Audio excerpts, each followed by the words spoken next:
Hi everybody, welcome to this video. Today we are going to talk about personal pronouns. आज हम personal pronouns के बारे में बात करेंगे। देखिए पर्सनल प्रोनाउंस की हम बात करें उससे पहले हम देखेंगे कि प्रोनाउन किसे कहते हैं। प्रोनाउन का मतलब होता है सर्वनाम। क्या होता है? सर्वनाम। इसकी डेफिनेशन देखिए, a word that is in place of a noun। ये डेफिनेशन हुई प्रोनाउन की कि वह शब्द जो नाउन के स्थान पर प्रयुक्त होता हो उसको प्रोनाउन बोलते हैं। सर्वनाम संज्ञा के स्थान पर जो शब्द प्रयुक्त होता है उसको प्रोनाउन बोलते हैं। देखिए प्रोनाउन का मतलब ही होता है for a noun. Pronoun means for a noun, यानी जो शब्द नाउन के लिए प्रयुक्त हो। किसके लिए प्रयुक्त हो? नाउन के लिए। जो नाउन के स्थान पर आए, जो नाउन के सब्स्टिट्यूट के तौर पे आए, जो नाउन को रिप्लेस करे सेंटेंस में, उसको हम प्रोनाउन बोलते हैं। तो देखिए प्रोनाउन क्या हुआ? Pronoun is a word. A pronoun is a word used instead of a noun, यानी जो नाउन के स्थान पर प्रयुक्त होता हो, नाउन की जगह ले लेता हो, उसको हम प्रोनाउन कहते हैं। प्रोनाउन का यूज इसलिए होता है ताकि बार बार जो नाउन की जो रिपीटेशन होती है उसको रोका जाए, क्योंकि बार बार अगर नाउन का यूज सेंटेंस में होता हो तो वो सेंटेंस ठीक नहीं लगता। इसलिए नाउन को रिपीट होने से रोकने के लिए हम प्रोनाउन का प्रयोग करते हैं। किसका प्रयोग करते हैं? प्रोनाउन का। तो यानी प्रोनाउन वो हुआ जो नाउन के स्थान पर प्रयुक्त हो। किसके स्थान पर प्रयुक्त हो? नाउन के स्थान पर। अब देखिए प्रोनाउन, आज हम बात कर रहे हैं पर्सनल प्रोनाउंस की। किसकी? पर्सनल प्रोनाउंस की। तो देखिए पर्सनल प्रोनाउंस में सब्जेक्टिव प्रोनाउंस यानी सब्जेक्ट प्रोनाउंस और ऑब्जेक्ट प्रोनाउंस दोनों होते हैं पर्सनल प्रोनाउंस में। यानी सब्जेक्टिव प्रोनाउन देखते हैं सबसे पहले। कौन से प्रोनाउन देखते हैं? Subjective pronounce.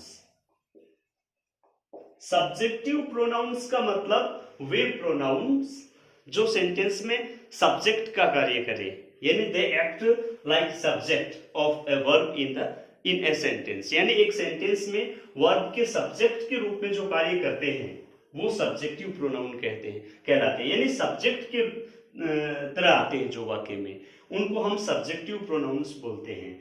यानी डूअर ऑफ एक्शन होते हैं वो सेंटेंस में, और वो नाउन के स्थान पर आते हैं और सब्जेक्ट की जगह आते हैं सेंटेंस में। तो उनको जैसे देखिए, here is A example, Ram sings a song. Ram sings a song, यानी अब इसके लिए देखिए, ही सिंग्स अ सॉन्ग। यहां ही ये राम के लिए आया है। किसके लिए आया है? राम के लिए। तो ही यहां प्रोनाउन है। जैसे देखिए, Ram is an intelligent boy. He is my friend. He is my friend. In first sentence Ram is a noun. पहले सेंटेंस में राम क्या है? नाउन है। In second sentence the word he is used for Ram. ये राम के लिए प्रयुक्त हुआ है। तो यानी the first sentence he is used for noun. Noun की जगह प्रयुक्त हुआ, इसलिए ही यहां पे क्या है? प्रोनाउन। क्या है? प्रोनाउन। तो ये देखिए वाक्य में नाउन की रिपीटेशन को रोक रहा है और नाउन के स्थान पर प्रयुक्त हो रहा है, इसलिए ये प्रोनाउन है। अब हम बात करते हैं सब्जेक्टिव प्रोनाउंस कौन कौन से होते हैं। सब्जेक्टिव प्रोनाउंस जो वाक्य में सब्जेक्ट की तरह प्रयुक्त होते हैं। देखिए, here is a list of some subjective pronouns. तो दे आर 7 इन नंबर्स। ये 7 होते हैं। They are very important in English grammar, so please listen to me carefully, look at the board. देखिए फर्स्ट जो सब्जेक्टिव प्रोनाउन होता है वो I. I is the a subjective pronoun. I means me, यानी मैं, I am a teacher. Second जो subjective pronoun है we. क्या है? We.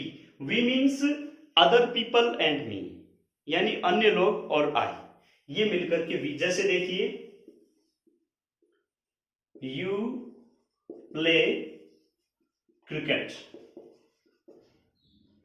I play cricket, you play cricket, I play cricket, you other people and me, तो इसको हम बोलेंगे we play cricket, we play cricket, तो ये हुआ वी। ये देखिए नेक्स्ट जो सब्जेक्टिव प्रोनाउन है वो है यू। क्या? You. You means you, listener, audience, जो सामने सुनने वाला है वो यू है, सेकंड पर्सन होता है ये, तो you is also a subjective pronoun, subjective pronoun. Next देखिए he is used for only boys and men.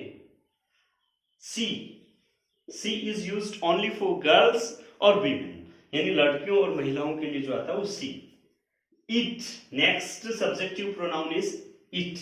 it is used for only one thing, one place or one animal, यानी एक वस्तु, एक स्थान और एक जानवर के लिए इट का प्रयोग किया जाता है। The last one subjective pronoun is they. They means they used for many people, many places, many animals और मेनी थिंग्स, यानी एक से अधिक व्यक्तियों के लिए, वस्तुओं के लिए, स्थान के लिए और जानवरों के लिए हम सब्जेक्ट किसका प्रयोग करते हैं? दे का। तो देखिए कुल मिलाकर अपने पास ये 7 सब्जेक्टिव प्रोनाउंस है, ये हमें याद रखने होंगे। I, we, you, he, she, it और दे। अब देखिए इनको पर्सनल प्रोनाउंस इसलिए बोला जाता है because they are divided into 3 persons, 3 persons में ये बैठे हुए। देखिए first person I and we, I और वी कौन से पर्सन हुए? First person. You is second person. You is second, and the rest 4 are third person. देखिए these pronouns are divided into 3 persons, first person, second person and third person. So we call them personal pronouns, पुरुषवाचक सर्वनाम इसलिए बोलते हैं हम इनको। देखिए first person हुए आई और वी। आई और वी फर्स्ट पर्सन हमेशा ही स्पीकर होता है। क्या होता है? स्पीकर। स्पीकर यानी बोलने वाला होता है फर्स्ट पर्सन हमेशा। जैसे देखिए मैं बोलूं कि I am teaching English, it means I am speaker here. क्या? Speaker, it means I is first person. We भी स्पीकर है, जैसे बोले कि we are learning English, it means we is speaker. तो फर्स्ट पर्सन आई और we जो हैं वो हमेशा स्पीकर होते हैं। सेकंड पर्सन होता है you. You is the second person, और सेकंड पर्सन हमेशा क्या होता है? लिसनर, सुनने वाला होता है, श्रोता, ऑडियंस होता है। तो यू सेकंड पर्सन होता है। थर्ड पर्सन ये 4 है, देखिए ही, सी, इट और दे। देखिए फर्स्ट पर्सन स्पीकर हुआ, सेकंड पर्सन लिसनर हुआ, और थर्ड पर्सन वो है जिसके बारे में हम बात कर रहे हैं। जैसे हम बोले कि he is a teacher. He is a teacher means not I nor neither I nor you, यानी हम ना तो स्पीकर है और ना लिसनर है, वो थर्ड पर्सन है। कौन सा है? थर्ड पर्सन, जिसके बारे में बात की जा रही है।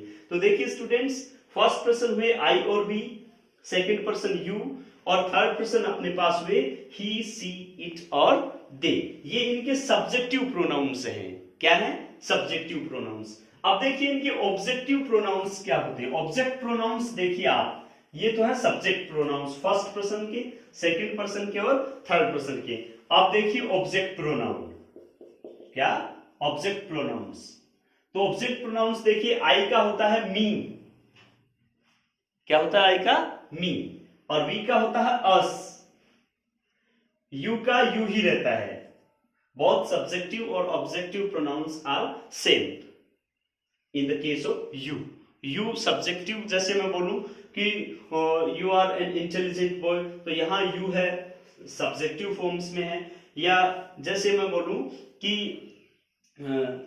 I know you, I know you, तो इसमें जो यू आया वो ऑब्जेक्ट प्रोनाउंस के तौर पे है। किसके तौर पे है? प्रोजेक्ट ऑब्जेक्ट के रूप में।